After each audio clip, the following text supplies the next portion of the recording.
गोस्वामी जी कहते हैं कि मेरी भाषा में तो कुछ नहीं है, इसमें केवल राम का नाम है इसलिए महत्वपूर्ण है।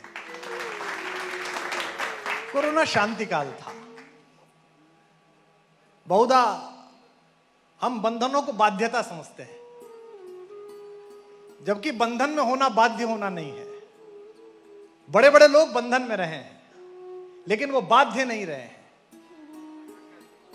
दोनों में अंतर है।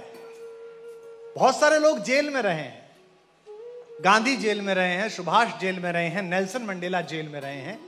वो बंधन में रहे लेकिन बाध्य नहीं रहे हैं। इसीलिए मैं कोरोना को शांति काल कहता हूं, मनुष्यता का विश्रांति काल कहता हूं, जहां इस आतुर मनुष्यता ने मिसाइलों के रूप में अपनी शक्ति को गिनने वाले लोगों ने ठहर कर कुछ पल विश्राम किया और कुछ पल सोचा। कोरोना में हम ऐसे बंदी रहे जैसे सीता मां भारतेश्वरी अशोक वाटिका में बंदी रही। अब कोई सोच सकता है कि जिसने अपने कैशोर्य काल में महादेव का धनुष घर में सफाई करते हुए उल्टे हाथ से उठा दिया हो, वो रावण के यहां बंदी रह सकती है? हो ही नहीं सकता। सीता बंधन में थी पर बाध्य नहीं थी। इसीलिए अहंकारी और दुराचारी रावण ने जब जब उनकी मर्यादा के विपरीत बात की, मां सीता ने उसे अपनी शक्ति प्रदर्शित करते हुए कभी अपने कुलवंश के बारे में नहीं बताया। और मैं सदा कहता हूं कि शांति किसके घर आती है, शांति किसके परिवार में पहुंचेगी। शांति पैदा हुई विदेह के घर में। महाराज जनक जब राज्यसभा में बैठकर नीति की चर्चा कर रहे थे तब सीता पैदा नहीं हुई। महाराज जनक जब धर्म संसद में बैठकर धर्म की चर्चा कर रहे थे तब सीता पैदा नहीं हुई। महाराज जनक जब भूमि पुत्र की तरह खेत में हल चला रहे थे तब शांति प्राप्त हुई। इस पूरी कथा का प्रतीक शास्त्र ही अद्भुत है। मुझसे बहुत सारे लोग पूछते हैं, कवि सम्मेलन में सबसे ही चल रहा था, 3-4 साल से राम पे क्यों बोलने लगा? मैंने कहा मैं इसलिए बोलने लगा कि मेरी बेटी ने 15 वर्ष की आयु में मुझसे पूछा कि जहां तक मैंने सुना राम ने तो अपनी प्रेग्नेंट पत्नी को छोड़ दिया था, आप इसे कैसे जस्टिफाई करेंगे? तो मुझे लगा ये काम तो धर्म के महारथियों का था कि वो जनता को, नई जनरेशन को बता पाते कि मर्यादा पुरुषोत्तम राम के साथ जोड़े गए सारे प्रवाद किस तरह पाठांतर हैं, किस तरह बाद में जोड़े गए हैं। और छोटे बच्चों की क्लास में अगर टॉम, डिक, हैरी की कहानियां सुनाकर प्ले स्कूल की मैडम पूछ सकती है कि मॉरल ऑफ द स्टोरी क्या है, अगर वो एक हैरी पॉटर, उस पर आपका मॉरल ऑफ द स्टोरी आ सकता है, तो आपके घर में जो पैदा हुए उस पर क्यों नहीं आ सकता है? लेकिन हमने अपनी वैचारिकी में ये बो लिया है, और ये शायद मानसिक गुलामी की बेड़ियां हैं कि बाहर से जो आया है सब शोभन है, घर में जो बना है वो अशोभन है, उसमें कुछ बात नहीं है। मैं तो चाहता हूं भारतीय सेना के हाथ में भी जो कार्बाइन है वो हिंदुस्तान के किसी साधु के आश्रम में बनी हुई हो। चेकोस्लोवाकिया की और रूस की लेकर खुश हो, भारत की लेकर शंका में हो। तो वो सीता जो रावण के अहंकार को तिरोहित करने के लिए अपने कुलवंश का हवाला नहीं देती। कोरोना कैसा काल था? जिन्होंने मानस जिया, जिन्होंने राम जिया वो प्रसन्न थे, मैं तो परम प्रसन्न था। जिन्होंने बाजार जिया वो संकट में थे, जिन्होंने परिवार जिया था, जिन्होंने संस्कार जिया वो प्रसन्न थे। सीता अशोक वाटिका में बंधन में है पर बाध्य नहीं है। इसलिए गोस्वामी जी कहते हैं तृणधरि ओट कहत वैदेही। एक तिनके को धरकर कहा वैदेही ने, क्या कहा और स्मरण किसका किया? सुमिर अवधपति परम स्नेही।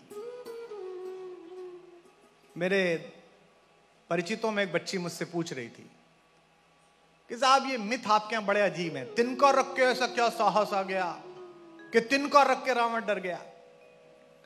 मैंने कहा व्याकरण के पास जाओ, संस्कृत कहता है कि शब्द के पास जाओ, शब्द अपना अर्थ स्वयं खोलता है। तिनके को संस्कृत में भूमिज कहते हैं, भूमि से पैदा। और भारतेश्वरी मां सीता का एक नाम है भूमिजा, भूमि से पैदा। यानी कि गोत्र के हिसाब से देखो, शब्द के हिसाब से देखो तो तिनका सीता का भाई है। और इस परिसर में बहनें बैठी हैं, हमारी भाभियां बैठी हैं, बेटियां बैठी हैं। एक लड़की अपने पति के साथ भी इतना सुरक्षित अनुभव नहीं करती जितना अपना भाई के साथ सुरक्षित अनुभव करती है। तो वो तिनका नहीं है, वो प्रकृति की पुत्री का भाई है जो आगे बैठा हुआ है। क्या बात है। तृणधर ओट कहत वैदेही, सुमर अवधपति परम सनेही। कैसे अयोध्यापति? साथ में बताती भी है वो कि तुम लंकापति हो तो अपने आप को अहंकार में मत लाना। मैं जिसकी पत्नी हूं वो अयोध्यापति है, अवधपति है। वो तपस्वी राम का स्मरण नहीं करती, वो अपने प्रेमी राम का स्मरण नहीं करती। मैं राम को पति नहीं मानता, मैं राम को दुनिया का महानतम प्रेमी मानता हूं, जिसने एक आतंकवादी के द्वारा अपहृत की गई अपनी पत्नी के लिए सागर पाताल एक कर दिया, समुद्र पर बांध बना दिया। लोग प्रेम का प्रतीक ताजमहल को दिखाते हैं अक्सर। हो सकता है ताजमहल भी प्रेम का प्रतीक हो, पर ऐसा क्या प्रेम जिसके निरूपण में निरपराध लोगों के हाथ काट दिए जाएं। शाहजहां की अनेक पत्नियों में एक थी वे, और उनके भी शाहजहां दूसरे पति थे। उनके पति शेर अफगन उनकी सेना में काम करते थे, और शायद दर्जनवें बच्चे को जन्म देते हुए वो दिवंगत हुई। और जिस समय बंगाल में दुर्भिक्ष पड़ा 24 साल का, उस समय ताजमहल को तामीर कराया गया। जिन लोगों ने ताजमहल जैसी अनुपम कृति बनाई, उनको बाध्य कर दिया गया कि वो दूसरा कोई काम ना करें। हाथ कटा देने का मतलब यही है। मैं किताब पढ़ रहा था तो मुझे बड़ी पीड़ा हुई, दुख हुआ।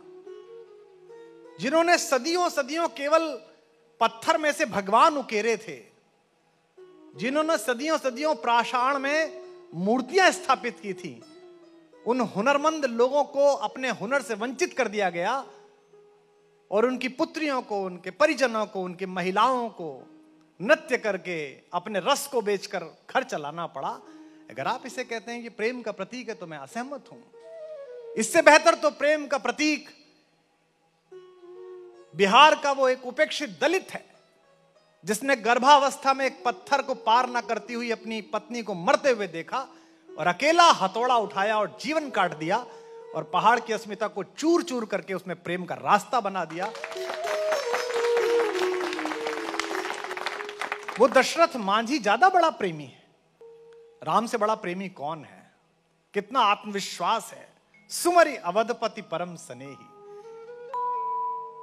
तृण धरि ओट कहत वैदेही, सुमिर अवधपति परम सनेही। आप मुझ में लय हो जाइए, आपको आनंद आएगा। तृण धरि ओट कहत वैदेही, सुमिर अवधपति परम स्नेही। और याद क्या दिलाती है उसे? तुझे याद नहीं है कि कौन आया है? तू मेरे से ऐसा प्रस्ताव दे रहा है। असमन समझू रहत जान की, खल सुधि नहीं रघुबीर बाण की। तुझे स्मरण नहीं है राम के बाण का? इसमें श्लेष है। वो राम का भी स्मरण करा रही है और राम का बाण हनुमान आ चुका है उसका भी स्मरण करा रही है कि मूर्ख तेरा अंत निकट है।